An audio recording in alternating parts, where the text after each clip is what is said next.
Good morning, good afternoon, good evening, every breathing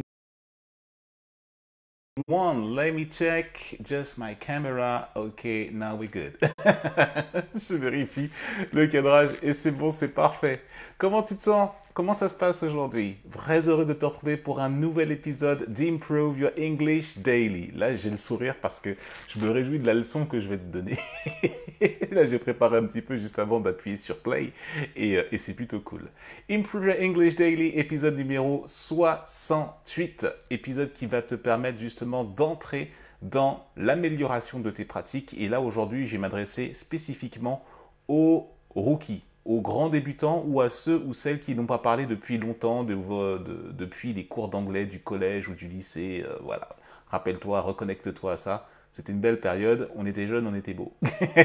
We were young, we were wild, comme on dit, de l'autre côté de Brooklyn. J'espère que tu es prêt à entendre cela. Non sans... Je vais entrer dans le détail avec toi de l'explication d'aujourd'hui, de la leçon d'aujourd'hui, non sans t'avoir rappelé que dans les liens qui sont dans la description, tu as tous les liens pour me suivre sur tous les réseaux sociaux. Là, j'enregistre sur Facebook Live, le replay est balancé sur YouTube. Abonne-toi aux chaînes, abonne-toi aux notifications.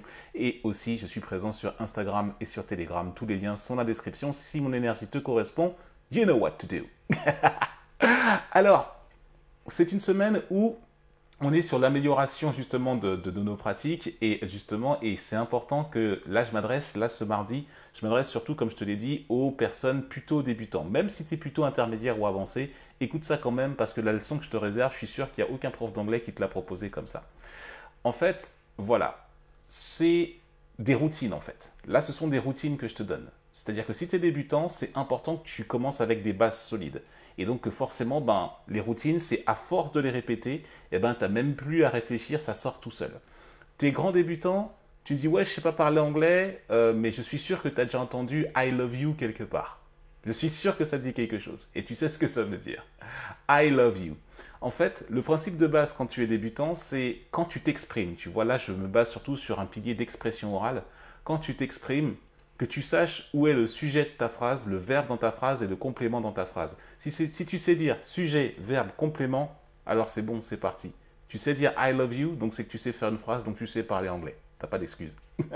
C'est aussi simple que ça. Parce que I est le sujet, je, love est le verbe, love qui veut dire aimer, et you, c'est le complément, en l'occurrence, complément d'objet direct. Donc c'est l'équivalent de te ou t apostrophe en français.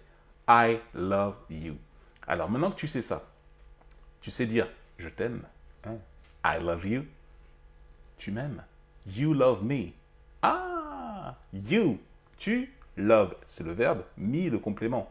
Le complément équivalent du I, tu vois, pour le pronom personnel, qui devient me lorsqu'il est complément. Ah, répète après moi. I love you. Je t'aime. You love me. Tu m'aimes. Oh. What a strong relationship. Quelle belle relation qui démarre bien comme il faut. I love you. You love me. Donc, cela veut dire que he loves her and she loves him. Il l'aime, elle l'aime. He loves her. He, troisième personne du singulier masculin, loves. Quand tu as le verbe conjugué, la troisième personne du singulier au présent, il y a toujours un S à la fin. He loves her. Elle, en l'occurrence, le complément d'objet direct en anglais pour dire il l'aime. Le L apostrophe en français sous-entend, tu vois, quand c'est un genre opposé, quand ce sont deux hétérosexuels, attention, hein, si jamais tu es d'une autre orientation sexuelle, voilà, c'est bon, ne prends pas, voilà, on part du principe qu'il y a deux genres opposés. He loves her and she loves him. Il l'aime, elle l'aime. Maintenant, mettons ça en rythmique. I love you. You love me. He loves her. She loves him. It's it. It is it. It, troisième personne du singulier, impersonnel. C'est ça. It's it. Ou that's it. It's it. I love you. You love me. He loves her. She loves him. It's it. Là, on était au singulier. Passons au pluriel. We love you. Nous vous aimons. You love us. Vous nous aimez. Us, US, comme le début de USA, mais us qui est le nous, complément d'objet direct pour nous. You love us and they love them. Ils s'aiment. Ils au pluriel. We love you. You love us, they love them. They, T-H-E-Y, pour le pronom personnel, they. Love, aimer. Them, l'équivalent de they, mais c'est quand c'est le complément d'objet direct.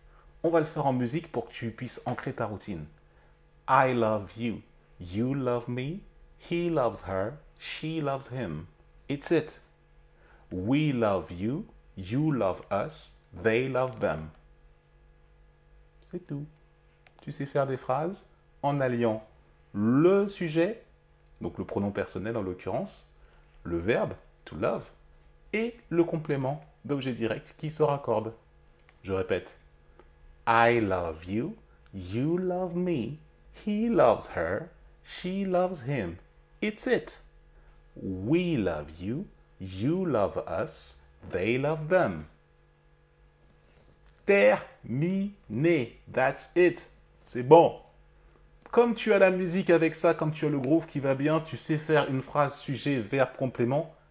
Déjà, quand tu es rookie, quand tu es débutant en anglais, eh bien forcément déjà, tu as déjà cet ancrage-là que je viens de t'accorder. Allez, je te la refais une dernière fois pour que tu puisses bien t'en imprégner. I love you. You love me. He loves her. She loves him. It's it. We love you. You love us. They love them. That's it. Terminado. Dis-moi ce que tu as pensé de cette leçon. Est-ce que tu es sensible à cette énergie? Tu veux qu'on rentre encore un peu plus dans le détail? Dans la description de cette vidéo, il y a un lien justement pour pouvoir personnaliser ton apprentissage. Improve Your English, c'est pour les francophones qui sont déjà anglophones sans le savoir. Là, c'était un niveau vraiment débutant. C'est un exercice de routine qui te permet d'apprendre les pronoms personnels et les compléments d'objets directs qui sont raccordés et à conjuguer un verbe, to love en l'occurrence, le verbe aimer, au présent avec ta troisième personne du singulier qui prend un S à la fin, comme dans tous les verbes, sauf quelques rares exceptions. Nous y reviendrons en espérant que ça t'ait apporté quelque chose. Si tu as appris un truc, je t'invite à commenter, à liker, à partager à quelqu'un qui a besoin de prendre des cours d'anglais et qui cherche un prof groovy pour pouvoir lui faire apprendre comme je suis en train de te faire apprendre là en ce moment. Et on se retrouve sur tous les réseaux sociaux que je partage dans la description. Have a wonderful day. See you tomorrow for the next video in Improve Your English Daily. Take care, bye bye. Prends soin de toi, à très vite.